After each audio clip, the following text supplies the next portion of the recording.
In case అణుయుద్ధం జరిగితే ప్రపంచంలో కేవలం 2 దేశాలు మాత్రమే ఈ అణుదాడుల నుండి సేఫ్గా ఉండగలవు. ఆ 2 దేశాలు ఏవి, ఎందుకు సేఫ్గా ఉంటాయో ఈ వీడియోలో తెలుసుకుందాం.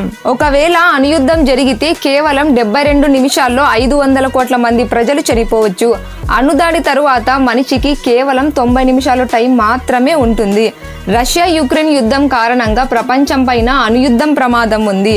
వెస్టర్న్ కంట్రీస్ కూడా యుక్రెయిన్ తర్వాత రష్యా ఎప్పుడైనా దాడి చేయొచ్చని, దీనివల్ల అణుయుద్ధం రగిలిపోయే ప్రమాదం ఉందని భయమైతే ఉంది. అణుయుద్ధాలపైన రీసెర్చ్ చేసే ఎక్స్పర్ట్ జర్నలిస్ట్ హనీ జాకబ్సన్ ఏమంటున్నారంటే, వాళ్ళ ఒపీనియన్ ప్రకారం కేవలం 2 దేశాలు మాత్రమే బ్రతికి ఉండే అవకాశం ఉంది.